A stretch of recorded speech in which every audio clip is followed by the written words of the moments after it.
നമസ്കാരം പ്രിയപ്പെട്ടവരെ, രതീഷ് ജാലമനാണ് ഞാനെന്നുള്ളത്.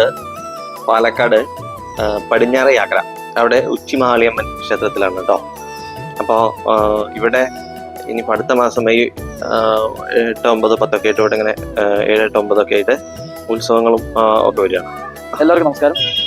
പടിഞ്ഞാറ് യാത്ര പാലക്കാട് നഗരത്തിൽ നിന്നും ഏകദേശം 1.5 കിലോമീറ്റർ ദൂരം മാത്രമേ പാലക്കാട് സിറ്റിന്ന് യാക്കര എന്ന് പറയുന്ന പ്രദേശത്തുള്ളൂ. ഈ ഉച്ചിമഹാളിയമ്മൻ ക്ഷേത്രം പാലക്കാട് നഗരത്തിൽ ഇത്രയും തണുത്ത കാലാവസ്ഥ, അല്ലെങ്കിൽ ഈ അമ്പലത്തിന്റെ ഒരു പ്രത്യേകത എന്ന് പറഞ്ഞാൽ ഈ അമ്പലം മൊത്തം കവർ ചെയ്യുന്ന തരത്തിലുള്ള ഈ ആലുമരമാണ്.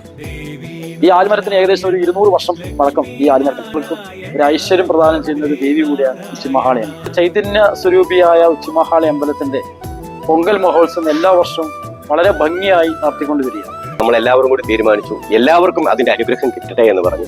എല്ലാ ഭാഗത്തുള്ളവരെയും ഇവിടെ പൊങ്കാല ഇടാൻ വേണ്ടി ഞങ്ങൾ ഇപ്രാവശ്യം തയ്യാറാക്കിക്കൊണ്ടിരിക്കുകയാണ്. അതിനോടനുബന്ധിച്ച് എങ്ങനെ ചെയ്യാമെന്ന് ആലോചിക്കുമ്പോഴാണ് ഞങ്ങൾക്ക് അനുഗ്രഹമായി വന്നത്. ഞങ്ങൾക്ക് ആറ്റുകാൽ അമ്മയുടെ അവിടുത്തെ തന്ത്രിയെ, അദ്ദേഹം ഈ പാലക്കാട് നമ്മുടെ ഈ ക്ഷേത്രത്തിലേക്ക് വരായെന്നും അന്ന് ഈ ആറ്റുകാല പൊങ്കൽ എങ്ങനെ നടക്കണമെന്നുള്ളതിനെ കുറിച്ച് ഞങ്ങൾക്ക് പറഞ്ഞു തരാമെന്നും അതിനോടൊപ്പം തന്നെ ആ പൊങ്കൽ ഉത്സവത്തിന്റെ ബ്രൗഷർ ഉദ്ഘാടനം ചെയ്യാമെന്നും അദ്ദേഹം ഏറ്റിട്ടുണ്ട്.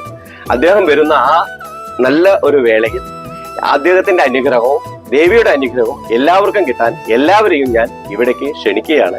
നന്ദി, നമസ്കാരം.